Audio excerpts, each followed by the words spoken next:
Alhamdulillahirabbil alamin.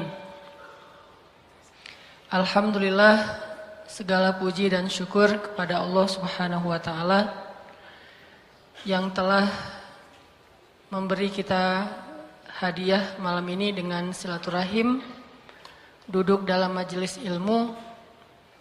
Mudah-mudahan kita semua di sini termasuk di antara hamba-hamba Allah yang diridhoi Allah. Malam ini kita bahas apa? Istighfar. Pertama-tama makasih banyak buat teman-teman semuanya yang udah mengisi kuis untuk judul-judul yang lucu-lucu. Ada yang sampai ngisi tahu gelap gitu ya. Padahal kan disuruh isi satu kata ya. Tahu gelap itu teh 3 kata. Tahu dan gelap. Tapi alhamdulillah luar biasa. Terus ada yang 4 kata, sudah jatuh tertimpa rezeki. Terus ada juga yang, ini saya takut salah bacanya bahasa Sunda Ada yang cilepeng. Maaf ya agak-agak kasar, tapi kayak gitu emang aslinya. Ada yang ngicepan, gini ya. Ada yang, ini keren banget nih, ada yang sampai nulis judul walaupun apa hubungannya gitu. Zikrullah. Mana yang ngisi zikrullah? Gak ada, lagi berzikir ya. Nah ada yang tikusruk, ada yang syukurin. Wah ini mah iseng banget nih. Syukurin cenah. Ada yang tiang listrik. Ada yang terpesona, penasaran, gagal fokus, menjaga pandangan, azab yang disegerakan. Azab yang disegerakan. Tapi semua jawaban ini menunjukkan teman-teman alhamdulillah antusias, pengen berpartisipasi dalam dakwah. Dan karena jawaban-jawaban ini alhamdulillah akhirnya postingan kita bisa dilihat lebih banyak orang dan akhirnya menjadi inspirasi buat taklim-taklim lain di tempat yang lain. Ya gitu deh. Anget banget ya. Gerah maksudnya. Teman-teman kita bahas tentang bab istighfar. Dan tetap bagi saya tema istighfar ini adalah salah satu rahasia paling penting buat kita dalam mencari jodoh. Jadi kalau kemarin kita hanya manas-manasin orang supaya nikah, gewat atau nikah gitu kan ya. Atau cepetan cari jodoh atau nikah atau halalin atau apapun. Saya nggak mau nambah dosa ke teman-teman semuanya. Hanya ngebully tapi nggak ngasih solusi ya. Jadi malam ini saya pengen ngasih solusi yang instan tapi ngaruh. Bukan hanya membuli. Kita akan bahas tentang apa hubungannya antara istighfar sama jodoh. Apa hubungannya antara istighfar sama diterima lamaran sama calon mertua. Gimana cara memenangkan persaingan jodoh dengan memperbanyak istighfar. Jadi kalau kita ngelihat kayaknya nih saingan kita berat banget berarti istighfarnya harus double. Kalau ngelihat saingan kita tingginya lebih tinggi dari kita 1 cm berarti istighfarnya harus 100 kali lebih banyak. Kalau 2 cm 200 kali. Kalau ada yang lebih tinggi dari kita 1 meter berarti ribuan kali harus beristighfar. Nanti kita bahas tentang apa hubungan antara istighfar sama jodoh. Tapi sebelum kita membahas tentang materi ini, yuk kita tilawah dulu. Kita baca Al-Quran di dalam surat Ali Imran. Ali Imran teh surat Ali Imran ayat 133. Surat Ali Imran ayat 133.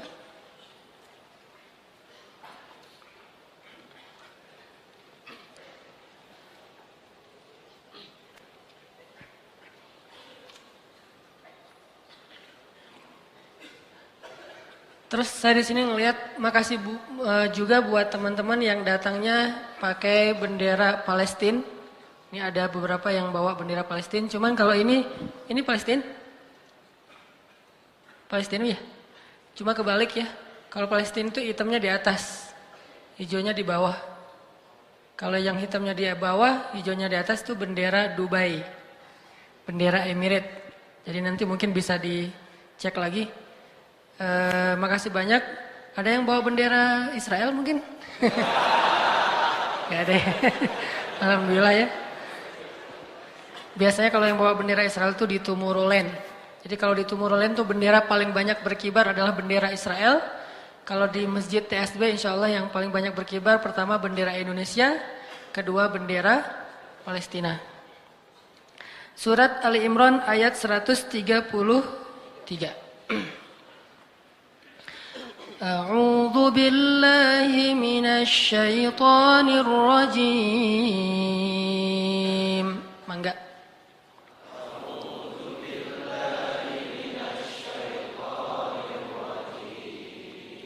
Bismillahirrahmanirrahim.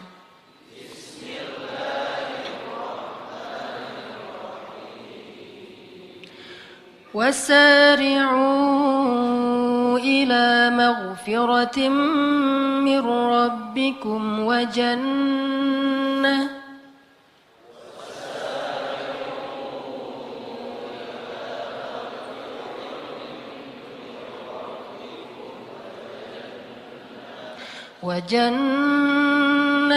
عرضها السماوات والأرض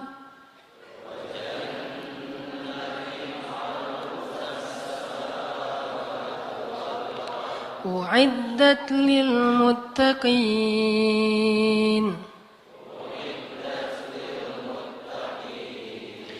الذين ينفقون في السراء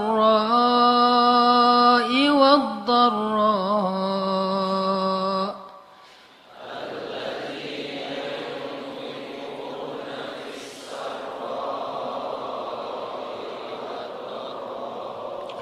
والكاظمين الغيظ والعافين عن الناس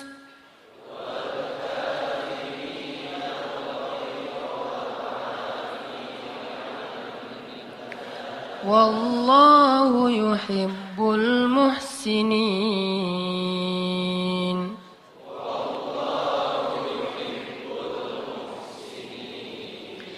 والذين إذا فعلوا فاحشة أو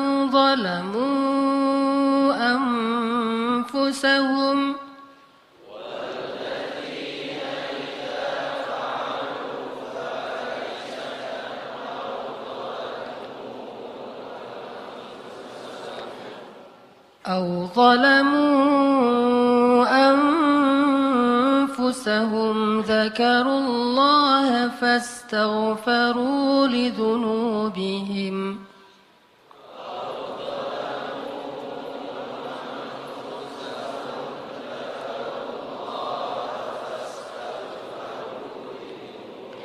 ومن يغفر الذنوب إلا الله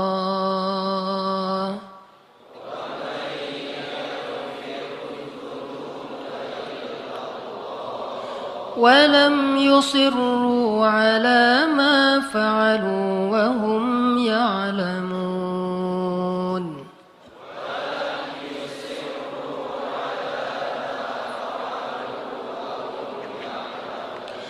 أولئك جزاؤهم مغفرة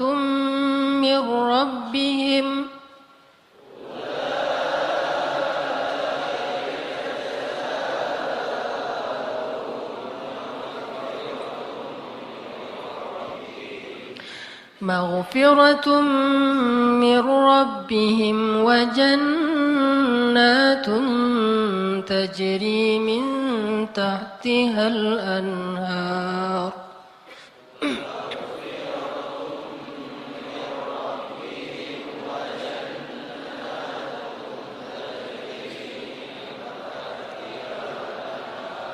تجري من تحتها الأنهار خالدين فيها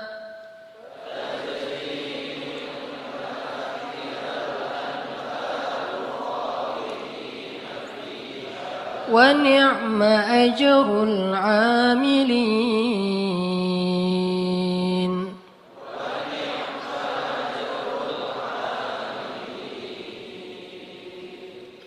Terus satu surat lagi, surat At-Tahrim, surat 66 ayat 8. Surat At-Tahrim, surat 66 ayat 8. Bismillahirrahmanirrahim.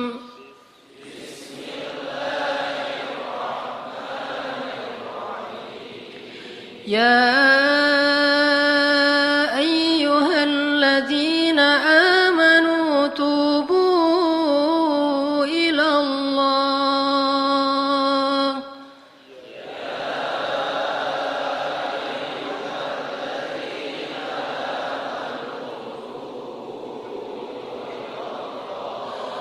Tubu ila Allah taubatan nasuha.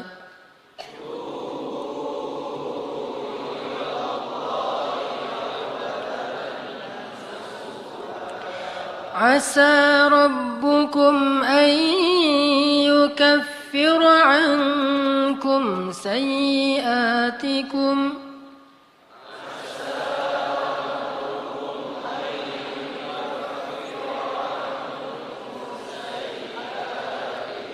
wa yudkhilakum jannatin tajri min tahtiha al-anhar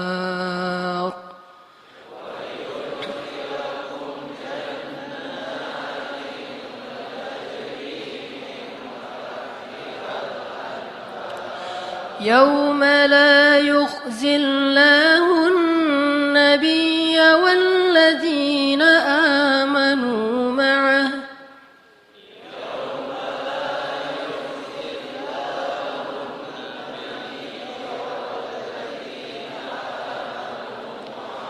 nuruhum yas'a bayna aydihim wa biaymanihim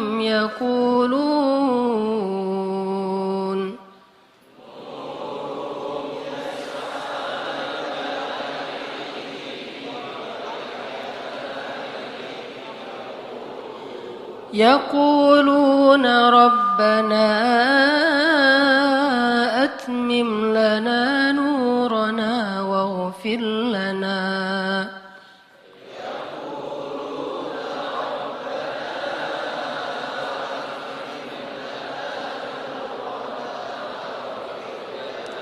innaka ala kulli syai'in qadir.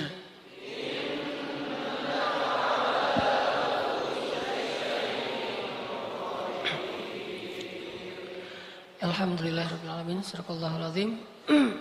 Teman-teman yang dirahmati Allah Subhanahu wa taala. Salah satu ucapan hamba yang paling disukai oleh Allah Subhanahu wa taala itu adalah istighfar. Dan kita pasti pernah mendengar hadis bagaimana gembiranya Allah terhadap seorang hamba yang beristighfar dan bertobat kepada Allah. Lebih daripada gembiranya seorang laki-laki yang dia sedang berada di tengah padang pasir, lalu setelah lelah berjalan dengan mengendarai onta, tiba-tiba dia istirahat dan tidur. Pada saat dia tidur, ternyata ontanya pergi. Sehingga ketika dia bangun, dia kehilangan onta dan semua bekal yang dia bawa di atas onta itu. Dia kehilangan ontanya, dia kehilangan air, dia kehilangan pakaian, dia kehilangan makanan, hilang semuanya. Sehingga pas dia bangun dari tidur, dia tidak mendapati ontanya dan dia kemudian panik mencari ke sana kemari sampai kemudian dia lelah dan tidak menemukan ontanya itu. Saat dia sudah lelah, lalu dia berputus asa sampai akhirnya dia tertidur kembali saking lelahnya, seharian dia nyari ontanya, lalu dia tertidur lagi tuh. Saat dia bangun dari tidurnya, tiba-tiba dia melihat ontanya persis ada di sebelahnya dan utuh dengan semua perbekalan yang ada di atasnya. Saking bahagianya dia karena menemukan onta itu setelah dia bangun dari tidur seperti orang mimpi, akhirnya dia mengatakan, "Ya Allah, Engkaulah hambaku dan akulah Tuhanmu." Saking bahagianya dia salah mengucap sampai mengatakan, "Allah, Engkaulah hambaku dan aku Tuhanmu." Kebalik, saking bahagianya dia menemukan onta tersebut. Ini nunjukin gimana orang bahagia banget sampai salah ngomong gitu. Kalau kita mungkin saking bahagianya diterima oleh seorang pernah gak sih kayak gitu? Gak pernah menduga sama sekali tuh cewek mau sama kita. Wah, itu luar biasa. Kalau udah menduga dia pasti mau sama gua gitu ya. Itu biasa kan ya? Pernah gak kayak gitu? Kepedeannya. Ada cewek kalau itu sih kayaknya mau banget tuh sama gua tuh pasti. Neng, Kang gitu. Langsung dia berbunga-bunga. Salah, maaf bukan kamu maksudnya gitu. Ini orang iseng ya. Tapi ada cewek yang kita tuh kayaknya nggak bakalan bisa, nggak bakalan mungkin jadi suami dia. Nggak mungkin dia mau mencintai kita. Nggak mungkin dia mau memberikan hatinya kepada kita. Tiba-tiba entah gimana ceritanya, mimpi apa kita semalam, tiba-tiba pas besoknya dia ternyata mau menerima atau membaca nge-read WA kita. Salam. Biru. 2 contreng gitu. Wes. Ternyata dibaca gitu ya. Karena dia pikir bapaknya mau ngirim duit. Salam aja. Dibaca, read. Salam juga.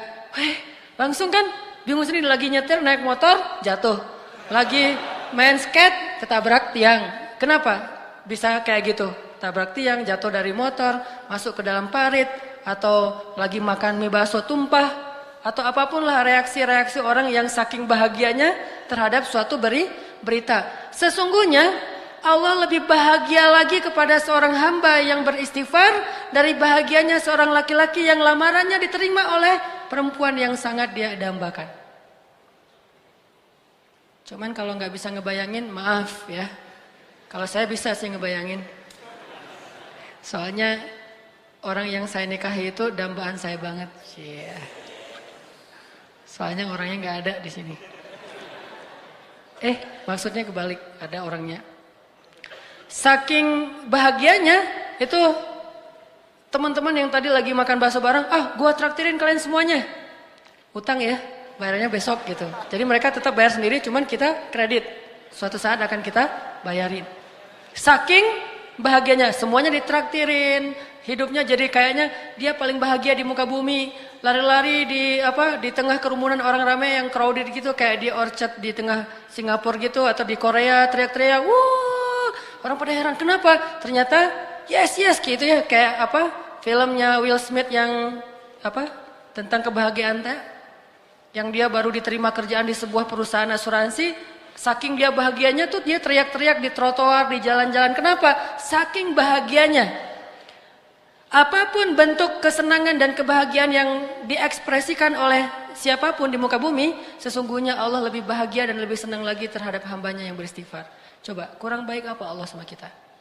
Apa untungnya Allah bagi Allah kalau kita istighfar? Gak ada untungnya sama sekali. Kalau kita diterima cinta kita, itu untungnya gede banget kan? Itu yang kita harap-harapin gitu. Hampir aja main dukun. Coba kalau ditolak, pasti udah main dukun. Untung diterima. Allah lebih senang lagi daripada. Jadi kalau teman-teman ngebayangin ada seseorang yang lagi happy banget, lagi excited banget terhadap sesuatu, Allah lebih excited lagi terhadap hambanya yang beristighfar. Jadi kalau pengen buat Allah tersenyum, istighfar. Astagfirullahaladzim. Allah senyumnya. Istighfar, Allah pasti senyum. Begitu kita istighfar, Allah ketawa. Dan itu memang kayak gitu hadisnya. ketika Nabi membaca doa safar, kemudian Nabi di akhir mengucapkan kalimat istighfar, lalu Nabi menutup dengan kalimat famay yaghfirudz dzunuba illa anta. Siapa yang akan mengampuni dosa selain Engkau ya Allah? Lalu Nabi tertawa. Ali bin Abi Thalib bertanya, "Ya Rasulullah, ma yudhikuk?" Kenapa engkau tertawa ya Rasulullah? Aku tertawa karena Allah tertawa. Kenapa Allah tertawa? Allah senang kepada orang yang beristighfar. Nabi aja bilang Allah tuh tertawa loh kalau kita istighfar. Jadi bukan Allah tuh nggak pendendam kayak kita. Allah itu membalas sesuai dengan amal. Kalau kita nggak istighfar baru dibalas. Tapi begitu kita istighfar, Allah lupain semua dosa kita. Seolah-olah kita nggak pernah ngecewain Allah sama sekali. Allah hilangkan semua catatan kita. Kita datang pada Allah, Rabbi astaghfiruka wa atubu ilaik. Hambaku langsung dipeluk sama Allah seolah-olah. Nggak ada, lo kan kemarin gitu. Enak aja lo istighfar sama gue. Nggak ada Allah kayak gitu-gituan. Itu mah kita. Ada teman kita salah datang ke kita kan. Apalagi salahnya nikung kan ya. Wah itu mah. Kalau salahnya nikung kayaknya tidak ada maaf bagimu. Apalagi salahnya pakai kartu undangan. Kita ketemuan yuk. Di mana? Di kafe. Ada sesuatu yang aku pengen nyampein ke kamu gitu. Oh iya datang. Aku pengen nyampein berita bahagia. Apa tuh? Aku pengen nikah. Dengan siapa? Dengan si Neng Saroh misalnya. Neng Saroh yang mana? Neng Saroh yang kita sering ngobrol sama dia. Akhirnya apa yang terjadi? Gara-gara kita tahu dia mau nikah dengan orang yang sangat kita idam-idamkan. Alasan dia apa? Lah kamu kan juga belum jadian sama dia. Jadi kan masih terbuka. Siapa aja boleh masuk dong. Ini orang-orang yang paling kejam. Tidak punya hati. Gak punya hati banget tuh. Jadi teman makan teman. Coba, kita pernah gak mengkhianati Allah Subhanahu Wa Taala? Allah yang ngasih nikmat, syukurnya ke makhluk. Allah yang ngasih kebaikan untuk kita, ngasih jalan keluar, nolongin kita dalam masalah. Giliran yang manggil Allah, kita gak datang. Giliran yang manggil makhluk, kita datang. Giliran untuk Allah, kita bilang ngantuk. Giliran untuk makhluk, nggak tidur semalaman pun kita siaga. Kenapa bisa gitu? Kadang kita syirik kepada Allah itu bukan dengan menyembah, tetapi syirik kepada Allah itu dengan cinta.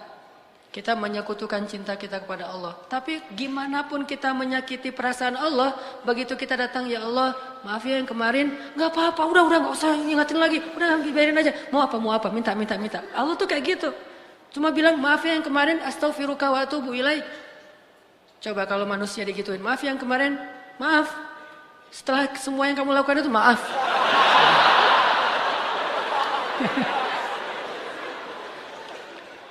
Ini bakat acting yang belum tersalurkan.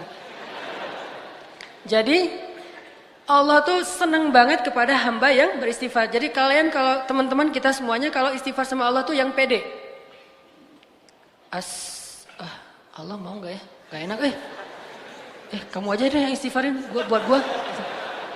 Ya Allah, istighfar buat dia gitu. Kan nggak perlu gitu kan? Ini karena kita nggak pede. Saya nggak enak maju sama Allah. Kamu aja yang saf pertama, saya mah paling belakang. Kenapa? Soalnya saya banyak dosa. Nggak mau ntar Allah ngelihat ke saya, ntar gimana saya mau jawab apa? Nggak perlu. Karena kalau kita datang kepada Allah, pede aja karena Allah Maha Ghaffar, Ghafur. Dua lagi tuh, Ghaffar dan Ghafur. Ampunannya sangat luas. Tidak ada batas, sebanyak apapun dosa pasti diampuni. Ghafur atau Ghaffar juga berarti walaupun kita mengulangi lagi kesalahan, kita datang lagi Allah maafin lagi. Kita salah lagi, kita datang lagi Allah maafin lagi. Allah gak pernah berputus asa mengampuni dosa kita. Yang terjadi justru kita putus asa minta ampun pada Allah. Gak pernah Allah putus asa. Kan saya sering bacain ayat Qul ya ibadiyalladzina asrafu ala anfusihim La taqnatu min rahmatillah La taqnatu min rahmatillah Allah tuh sayang banget sama kalian teman-teman. Sayang banget sama kita semuanya. Sayang. Apa bukti sayangnya? Udah banyak dosa masih dipanggil Qul ya ibadiyah. Katakan kepada hambaku. Masih dianggap hamba tuh. Dan dalam Al-Quran, istilah hamba itu istilah pengagungan. Jadi ketika seorang manusia disebut hamba Allah, berarti dia diistimewakan. Udah banyak dosa, Allah masih bilang, ya ibadi, la taqnatu min rahmatillah. Jangan putus asa dari rahmat Allah. Minta ampun kepada Allah. Ada dosa apapun, minta ampun kepada Allah. Allah pasti akan mengampuni. Begitu kita minta ampun, belum selesai kalimat istighfar kita, kalau benar-benar dari hati baru astagfirullah, udah Allah ampuni semua dosa-dosa kita. Seolah-olah kalau kita mau ngucapin astagfirullahalazim, baru kemudian meninggal, Allah nggak akan bingung. Dia tadi ngucapinnya astagfirullah atau astaga ya? Nggak pernah Allah gitu. Tadi kan itu bisa astaga, bisa astagfirullah kan gitu kan ya? Nggak mau Allah kayak gitu. Allah tahu alimun bidzatis sudur. Hambaku itu udah beristighfar. Ya Allah, tapi belum sempurna kalimatnya. Nggak masalah. Karena Allah tidak melihat dengan apa yang kita lakukan atau apa yang kita tampakkan, tapi Allah melihat apa yang kita simpan di dalam hati. Istaghfiru rabbakum, minta ampun pada Allah. Tapi dosa saya banyak banget ya Allah. Innallaha yaghfirudz dzunuba jami'a. Allah ngampuni semua dosa. Tapi saya pernah syirik ya Allah, jami'a. Saya pernah durhaka sama orang tua ya Allah, jami'a. Saya pernah mencuri ya Allah, jami'a. Bahkan saya dulu sering berzina ya Allah, gimana akan diampuni? Yaghfirudz dzunuba jami'a. Gak ada yang gak diampuni. Enak banget hubungan sama Allah tuh, enak banget, santai gitu. Allah mah zatnya. Allah mah zatnya tuh gak baper kayak kita. Dan gak terlalu hard feeling. Mudah urusan sama Allah. Yuridullahu bikumul yusra. Bismillahirrahmanirrahim. Teman-teman yang dirahmati Allah Subhanahu wa taala, tadi kita membahas tentang bagaimana Allah Subhanahu wa taala senang sekali kepada hamba-hamba yang beristighfar. Dan istighfar ini salah satu amalan favorit Nabi Muhammad sallallahu alaihi wasallam. Jadi kalau kita mungkin ada yang favoritnya senang push up. Sehari push up-nya 100 kali. Gak pernah ketinggalan, setiap hari 100 kali. Sampai ngebentuk gitu ya.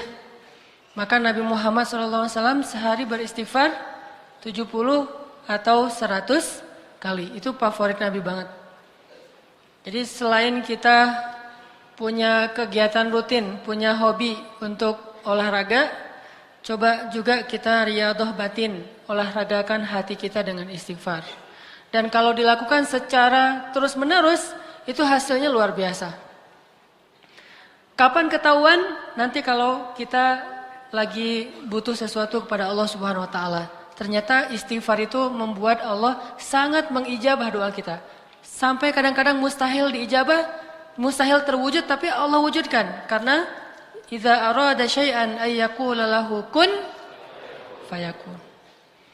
Sama kayak orang yang rajin push up, kapan ketahuannya? Nanti pas dia lagi belanja sama istrinya ketahuan, wes hasil push up teh. Mah, lagi aja, nggak apa-apa. Pah, ini udah berat banget, nggak apa-apa kan push up setiap hari. Bawain barang istri ya. Walaupun sunnahnya nih insert dikit. Sunnah dalam belanja di pasar itu bawa barang sendiri-sendiri. Nabi itu nggak suka menitipkan barang belanjaan beliau kepada orang lain. Dan ternyata hikmahnya apa? Biar ketahuan kalau kita belanjanya udah banyak. Bayangin kalau kita belanja, terus belanjaan kita dititipkan kepada orang lain, supir kita mungkin, atau asisten rumah tangga, atau kepada suami, atau kepada istri, nggak ketahuan kalau kita udah belanja banyak. Nah, jadi gara-gara kita rajin push up, nanti ketika ada masalah, manfaat tuh, ban mobil kempes, ngedorong ya, atau ganti ban mobil juga kan, cowok sejati mah kan harus minta ganti ban mobil. Masa pas ban mobil kempes nelpon misalnya asuransi apa datang, itu agak kurang keren sih. Walaupun mudah. Jadi yang keren itu justru jangan mudah-mudah amat. Persulitlah hidup kalian supaya keren. Demi mencari keren, pencitraan, jadi cari masalah. Ketahuanlah orang yang rajin olahraga, orang yang rajin tilawah Al-Quran, orang yang rajin tahajud, orang yang rajin puasa, suatu saat nanti itu pasti akan ada hasilnya ketika dalam kondisi-kondisi tertentu. Begitu juga istighfar. Jadikan istighfar itu kayak hobi kita, seperti kita push up. Setiap hari istighfar. Minimal banget 100 kali. Karena Nabi aja yang dosanya bukan dosa besar, cuman Nabi beristighfar atas pasti karena beliau sebagai manusia biasa hamba Allah, mungkin kesalahan beliau itu bukan berbuat dosa, bukan bermaksiat, tapi kesalahan beliau itu adalah belum memenuhi hak Allah Subhanahu wa taala. Itu aja 100 kali istighfar. Gimana kita yang dosanya itu banyak banget. Saya pengen sharing satu kisah yang mungkin teman-teman pernah dengar. Kisah tentang seorang ulama yang bernama Imam Ahmad. Imam Ahmad itu muridnya siapa? Murid gurunya yaitu Imam Asy-Syafi'i. Imam Ahmad itu menghafal hadis alfi hadisan, 1.000.000 hadis. Jadi Imam Ahmad itu menghafal 1.000.000 hadis. Dan sama dengan kita. Di antara hadis 1.000.000 itu ada yang kita sama menghafal dengan Imam Ahmad, yaitu innamal a'malu binniyat. Sama dengan Imam Ahmad. Hadis pertama. Tapi nggak sampai 1.000.000. Imam Syafi'inya aja sampai kagum banget sama Imam Ahmad. Saking menghafal 1.000.000 hadis. Dianggap sebagai ulama hadis. Suatu hari Imam Ahmad itu tinggal di Baghdad dan beliau bilang, kenapa ya saya kok pengen banget ke Basrah. Padahal beliau tuh nggak kenal siapapun di Basrah. Baghdad Basrah itu lumayan beda provinsi. Saya kepengen banget ke Basrah. Udah lama pengen ke Basrah. Cuman di sana beliau nggak kenal siapapun, tidak ada niat ketemu siapa-siapa, tidak ada janji dengan siapa-siapa, tidak ada urusan apapun. Cuman nggak tahu, pengen aja ke Basrah. Sehingga karena kepengen terus, ada kayak sesuatu yang mengganjal dalam diri beliau. Kayaknya nih ada sesuatu yang harus saya tunaikan, saya harus ke Basrah. Kayak telepati gitu, kayak batin. Akhirnya beliau memutuskan berangkat ke Basrah. Saat beliau sampai di Basrah malam hari, beliau mampir ke sebuah masjid, sholat isya di situ. Setelah selesai sholat isya, beliau tidur di dalam masjid, capek. Tapi tiba-tiba datang pengurus masjid atau marbot membangunkan beliau. Hei, wahai laki-laki, ya rojul. Kenapa kamu tidur di dalam masjid? Kata marbotnya teh. Kata Imam Ahmad, ana musafir, saya sedang bermusafir, saya butuh istirahat. Kata marbotnya, nggak boleh tidur dalam masjid, kamu keluar gitu. Akhirnya Imam Ahmad diusir keluar dari masjid, maka tidurlah beliau di teras masjid. Masjidnya dikunci. Pas tidur di teras masjid, marbot tadi datang lagi. Ya rojul, hei orang laki-laki, kenapa kamu tidur di sini? Lah, kan tadi nggak boleh tidur di dalam. Akhirnya saya tidur di luar. Tetap nggak boleh di dalam masjid. Ini masih area masjid. Keluar, diusir sampai ke jalan. Dalam kondisi kayak gitu, terlihatlah adegan itu kepada seorang penjual roti yang tinggal atau punya toko di depan masjid. Akhirnya dipanggil, ya rojul, kesini. Masuk, kalau kamu mau tempat bermalam, tinggallah di rumah saya. Tapi seadanya, saya mah bukan orang kaya, tinggal aja di sini, ini ada tempat tidur kecil. Kata Imam Ahmad, baik jazakallahu khair. Kalau boleh saya bermalam 1 malam, karena saya musafir. Tinggal di situ. Ketika Imam Ahmad sedang tinggal di situ, Imam Ahmad memperhatikan tukang roti ini bekerja, setiap kali mengaduk roti, beristighfar. Aduk roti, ini mah roti canai. Kalau roti Arab mah gitu. Kalau roti India, astagfirullahalazim. Pokoknya 1 kali adukan, istighfar. Ngaduk roti yang masih tepung gitu, astagfirullahalazim. Kemudian bikin roti, astagfirullahalazim. Apapun yang beliau lakukan, istighfar. Sehingga akhirnya Imam Ahmad berkata, sudah berapa lama kamu beristighfar seperti itu? Kata tukang roti, saya sudah jual roti ini selama kurang lebih 30 tahun. Dan setiap kali ngaduk saya beristighfar. Berarti dia sudah mendawamkan istighfarnya kurang lebih selama 30 tahun. Jadi hobinya tuh astagfirullahaladzim. Bukan bersiul, bukan bersenandung, bukan bernyanyi, bukan dengar MP3. Tapi dia beristighfar. Atau dengan MP3-nya istighfar. Astagfirullah. Pokoknya istighfar aja. Udah 30 tahun. Lalu Imam Ahmad bertanya, kalau sudah melakukan sekian lama, terus apa hasilnya? Kata Imam Ahmad. Kata tukang roti itu, alhamdulillah wahai rajul, wahai laki-laki. Tidak ada permintaan saya kecuali Allah kabulkan. Saya baru bilang, ya Rob, udah Allah kabulkan. Baru bilang, ya Rob, sudah Allah kabulkan. Setiap saya minta apapun, Allah kabulkan. Alhamdulillah, ini berkah dari istighfar.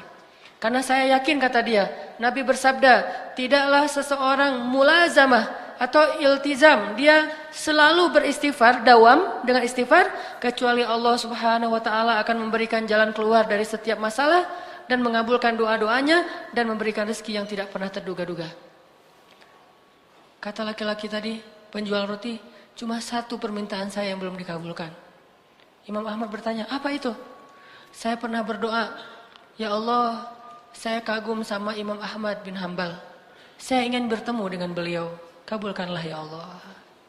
Langsung Imam Ahmad bertakbir, Allahu Akbar. Ternyata ini nih masalahnya. Kenapa saya kok nggak enak hati selama di Baghdad? Akhirnya saya jadi kepengen ke Basrah. Itu gara-gara istighfar laki-laki penjual roti. Istighfar dialah yang membuat Imam Ahmad jadi datang ke Basrah dan bertemu dengan laki-laki tersebut. Coba bayangin. Jadi dawamkan istighfar. Pengen mulai sekarang nih. Selama berapa? 30 tahun. Gak apa-apa, 30 tahun. Nanti sekarang usia teman-teman berapa rata-rata? 40? 20 ya? 20 berarti 30 tahun lagi 50 tahun. Ya Allah, bidadari. Kita bayangin, astagfirullahaladzim, astagfirullahaladzim, astagfirullahaladzim. Setelah 30 tahun, datang. Bersabarlah selama 30 tahun. Makanya tadi saya bilang hubungan istighfar dengan jodoh. Kalau kita ngerasa sulit untuk mendapatkan orang yang kita harapkan, yang kita idam-idamkan dalam hidup kita menjadi permaisuri, jadi bidadari kita, atau jadi imam kita, banyak-banyak istighfar. Mau punya istri yang cantik? Bening, putih, rambutnya ikal, gak usah malu-malu. Mau kan ya? Gak mau ya? Atau udah punya? Kalau kalian pengen punya istri yang seperti hurul ain, matanya jelita. Arti jelita itu matanya besar tapi sayu. Matanya besar tapi sayu, bukan besar tapi melotot. Kan ngeri itu ya? Apalagi malam Jumat kayak gitu. Apa? Padahal malam Jumat mah harusnya nggak kayak gitu. Nah, banyak istighfar. Istri yang solehah, istri yang seperti Asma bintu Umais. Masih ingat Asma bintu Umais? Yang ketika suaminya datang, dia udah berdandan. Lalu ketika suaminya masuk ke dalam rumah, dia ganti pakaian suaminya. Dia bukakan baju suaminya, baju dingin, kemudian baju pokoknya bajunya lah dibukain. Udah selesai itu dia ambil handuk basah dengan air hangat, dia usap tubuh suaminya dengan air hangat. Di kayak sauna gitu, di spa gitu, pokoknya di treatment. Wah, udah gitu selesai di treatment suaminya, dia pergi ke dapur ngambil sapu lidi kurma. Suaminya udah makan, udah di treatment, udah di khidmat habis-habisan.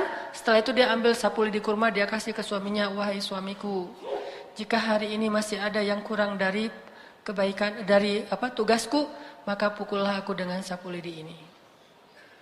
Tuh kalau istrinya kayak gitu, udah pakai lagu Roma Irama, istri solehah. Karena kalau kata Nabi, saya baru ngerti, benar kata Nabi, dunia itu adalah perhiasan, dan sebaik-baik perhiasan itu adalah istri yang solehah. Udah selesai, udah urusannya kalau udah kayak gitu. Begitu juga yang akhwat, yang cewek-cewek, yang perempuan. Kalau kalian ingin imamnya soleh seperti Abu Salamah, kok Abu Salamah sih tadi Asma bintu Umais? Abu Salamah itu cowok di antara para sahabat yang diidolakan banget oleh istrinya. Bahkan sampai kemudian mendapatkan, setelah Abu Salamah wafat, sampai Ummu Salamah bingung siapa lagi yang bisa mendampingi Ummu Salamah, karena tidak ada lagi laki-laki yang setara dengan Abu Salamah. Ya Allah, beri saya ganti yang lebih baik daripadanya. Kan itu doa yang diajarkan Nabi ya. Wakhluf li khairan minha. Tapi siapa yang lebih baik daripada Abu Salamah? Abu Bakar? Enggak. Tidak ada menurut Ummu Salamah laki-laki yang lebih baik daripada Abu Salamah. Mau punya suami yang ideal, Ibrahim, Ismail. Suami yang ideal secara fisik mungkin Zain Malik. Zain Ataki. Narsis ya. Mirip saya dengan Zain Malik kalau dilihat dari jarak 1 kilo. Nah, banyak-banyak istighfar. Bayangin Imam Ahmad sama penjual roti tadi tuh nggak saling kenal loh. Allah yang akan mempertemukan mereka. Sama seperti seorang laki-laki dan perempuan yang menjadi suami istri, awalnya tidak saling kenal. Tetapi Allah lah yang mempertemukan mereka. Skenario Allah, suka-suka Allah. Bisa membersihkan dalam hatinya untuk datang. Tiba-tiba, kok saya pengen banget ya main ke daerah Tegalega. Hari Minggu, kok saya pengen banget ya lari di Gasibu. Seumur-umur belum pernah loh lari. Apalagi pagi-pagi gitu. Biasanya kan pagi-pagi mimpi. Kalau inilah lari, saya pengen banget hari ini tuh pengen lari banget di Gasibu. Tapi ada apa ya? Udahlah berangkat aja deh. Sampai dah di Gasibu. Begitu sampai di Gasibu, ternyata ada yang terjatuh. Aduh, Neng kasihan jatuh. Mulai lagi di situ. Allah yang mempertemukan. Kenapa ya? Saya kok tiba-tiba jadi pengen taklim. Ya. Dulu mah taklim sih, tapi streaming. Sekarang aduh rasanya streaming mah kayak nonton siaran kayak nonton bola tapi lewat TV, nggak langsung. Pengen langsung datang ke stadionnya. Pengen ikut taklim, datang ke taklim, pulang-pulang dapat ilmu ya. Udah aja segitu. Ya emang taklim mencari ilmu. Ilmu menikah. Ilmu motivasi untuk menghalalkan. Oke, itu satu. Cerita yang kedua, kisah tentang keajaiban istighfar. Salahuddin Al-Ayyubi, salah satu panglima perang Islam yang sangat terkenal di Mesir. Beliau dalam peperangan melawan orang salib untuk membebaskan Palestina. Pernah ketika lagi istirahat malam hari beliau keliling di antara tenda-tenda prajuritnya. Mau lihat prajuritnya kalau malam tuh ngapain. Tengah malam maksudnya, jam 2 malam. Beliau keliling di antara tenda-tenda prajuritnya. Melihat tenda yang pertama, di dalam tuh ada prajurit lagi tahajud. Tahajud, panjang lagi tuh tahajudnya. Terus keliling ke tenda yang lain. Tenda yang kedua ngelihat prajuritnya lagi tilawah Al-Quran. Masya Allah, ini prajurit tilawah Al-Quran. Duduk sambil baca Alif Lam Mim Dzalikal Kitabul La Raiba Fihi. Tilawah Al-Quran. Sampai ke tenda yang ketiga, dilihat prajuritnya lagi beristighfar dan berdoa kepada Allah. Rabbi zalamtu nafsi faghfirli. Minta ampun, istighfar. Lalu sampai ke tenda yang keempat, Salahuddin Al-Ayyubi melihat prajuritnya sedang tidur. Baru Salahuddin mengatakan, inilah pintu kekalahan kita. Inilah pintu kekalahan kita. Ketika prajuritnya menghabiskan malamnya dengan tidur. Sedangkan prajurit yang menghabiskan malamnya dengan qiyam, itu adalah penyebab datangnya pertolongan Allah. Prajuritnya yang beristighfar, itu penyebab datangnya kasih sayang Allah SWT. Prajuritnya yang tilawah Al-Quran, itu penyebab datangnya berkah dari Allah SWT. Sedangkan prajurit yang tidur, inilah pintu kekalahan kita. Jadi isi hari dan malam kita itu dengan istighfar, dengan bertaubat kepada Allah Subhanahu wa taala. Sehingga Allah Subhanahu wa taala berjanji, "Faqultu astaghfiru rabbakum innahu kana ghaffara." Siapapun yang beristighfar, Allah Ghaffar. Pasti Allah ampuni dosanya. Enggak mungkin enggak. Kenapa sedih? Ya, saya udah minta maaf sama Allah tapi Allah belum maafin. Enggak ada itu. Itu mah dengan manusia ya. Saya udah sih minta maaf ke dia, saya kirim WA, saya telepon, saya japri terus enggak dibaca-baca. Saya datengin enggak dibukain pintu. Ternyata salah rumah ya.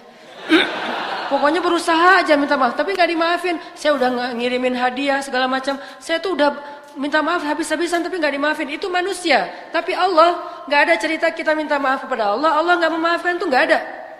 Kita minta ampun kepada Allah, Allah nggak mengampuni. Itu nggak mungkin.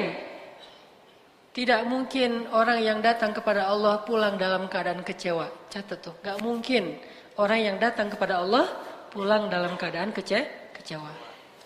Maka wasari'u ila maghfiratin min rabbikum. Segeralah datang kepada Tuhan kalian. Infiru, berlarilah kepada Allah Subhanahu wa taala. Sabiqu, berlomba-lombalah kepada Allah Subhanahu wa taala. Istighfar dan dawamkan itu.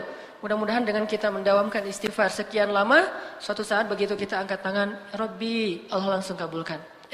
Belum minta ya Allah. Alhamdulillah juga sih. Ya udah enggak apa-apa deh. Gitu. Allah udah tahu. Nabi Muhammad kan belum ngomong apa-apa, Allah udah kabulin. Nabi Muhammad setiap sore gini doang. Pergi aja. Besok sore gitu lagi. Pergi lagi. Nggak pernah ngomong apapun. Cuman ngelihat ke langit. Tiba-tiba qad nara taqalluba wajhika fis sama' falanuwalliyannaka qiblatan tardaha. Aku udah tahu kamu setiap hari ngelihat ke langit. Udah deh, ganti aja kiblatnya ke arah yang kamu sukai wahai Muhammad. Coba bayangin. Gara-gara Nabi sering istighfar, cuman ngelihat ke langit doang. Sehingga kalau misalnya kita malu meminta dengan lisan, nggak enak, oh mau minta itu, ya udah. Pasang muka paling melas sedunia. Nah. Tapi hati kita membatin. Kan Allah alimun bidati sudur. Hal apa yang kita nggak enak minta ke Allah. Kadang-kadang kita mau minta sesuatu yang menurut kita agak kurang pantas. Kayak Nabi Ayub nggak enak meminta sembuh kepada Allah kan. Nabi Ayub tuh pengen sembuh tapi nggak enak minta sama Allah. Jadi ketika beliau sakit 17 tahun. Beliau nggak pernah minta Robbi. Allahumma rabban nas. Adhibil ba's. Ishfi anta syafi la shifaan illa shifa'uk. Gak pernah Nabi Ayub ngomong kayak gitu, coba. Kita baru agak panas sedikit. Allahumma shfi anta syafi la shifaan illa shifa'uk. Kita gitu kan?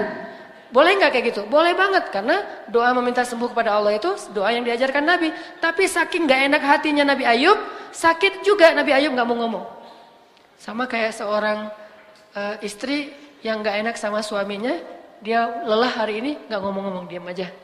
Atau mungkin tangannya kena pisau dikit nggak ngomong-ngomong, diam aja. Pas ketahuan pas malam dibelai sama suaminya tangannya, kenapa ini mah? Enggak tadi enggak. Udah nggak apa-apa gitu. Mah kenapa ini mah? Papa serius loh mah, kenapa nih nggak boleh kayak gini nih mah? Nih tangan mama nih, lebay gitu ya. Pak kok lebay gitu sih pak? Ini tangan ini nggak boleh, nggak ada yang. Oh ini siapa yang kerjaan siapa nih mah? Gitu. Mah sebutin namanya mah. Pisau.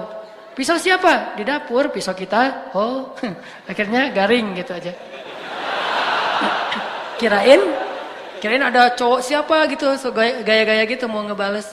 Nah intinya adalah, tadi ngomong apa? Kok jadi, Jadi lupa Nabi Ayub, Masya Allah, Barakallah. Nabi Ayub tuh gak enak mau ngomong sama Allah. Ya Allah saya sakit, sembuhkan saya, gak enak. Sampai Nabi Ayub akhirnya mau ngomong gara-gara apa teman-teman? Gara-gara istrinya pulang, maaf, udah gak punya rambut. Istri satu-satunya yang mendampingi beliau setia selama belasan tahun dalam keadaan sakit. Beliau istrinya kerja, kadang nyuci kandang ternak-ternak orang dibayar, kadang jadi pembantu di rumahnya dibayar, kadang-kadang menggembala ternak dibayar, kadang-kadang nyuci piring dibayar. Pokoknya apa aja lah. Sampai akhirnya gak punya kerjaan apa-apa istri Nabi Ayub, sedangkan harus memberikan makan kepada suaminya. Udah 3 hari gak bawa pulang roti, cuma minum air aja. Istrinya pun akhirnya menjual rambutnya. Dia cukur rambutnya, dia jual di pasar. Bayangin menjual rambut. Pas pulang udah gak ada rambut. Nabi Ayub bertanya, wah istriku kenapa rambutmu? Istrinya gak mau cerita. Sampai akhirnya udah Nabi Ayub nangis-nangis. Istrinya cerita, dia gak punya apa-apa yang bisa dia lakukan selain menjual rambutnya untuk bisa memberi roti untuk suaminya. Baru Nabi Ayub gak kuat lagi untuk tidak meminta kepada Allah. Baru Nabi Ayub bilang apa? Itu juga bahasanya tuh malu-malu. Coba.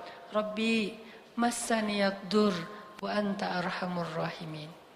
Rabbi, saya sakit, Engkau Maha Penyayang. Gitu doang ngomongnya. Bukan ya Allah sembuhkan saya, istri saya lihat dong ya Allah kan masa. Enggak. Nabi Ayub enggak ngomong gitu, cuma bilang, Rabbi, saya sakit, Engkau yang Maha Penyayang. Langsung Allah sembuhkan. Tiba-tiba Nabi Ayub jadi muda lagi. Sakitnya di usia sekitar 80 tahun, tiba-tiba jadi muda lagi. Usia yang paling ideal. Tahu enggak usia paling ideal itu berapa?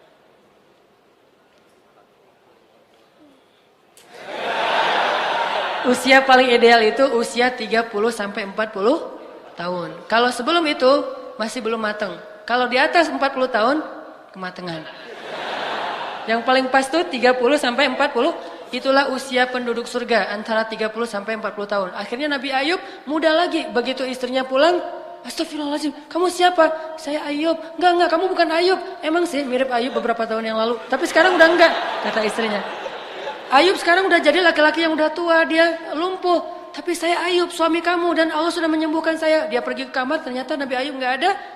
Lalu Nabi Ayub menyebutkan kenangan-kenangan yang hanya mereka berdua yang tahu. Setelah Allah SWT, akhirnya dia percaya. Dulu kita pernah hujan-hujanan di bawah jembatan. Akhirnya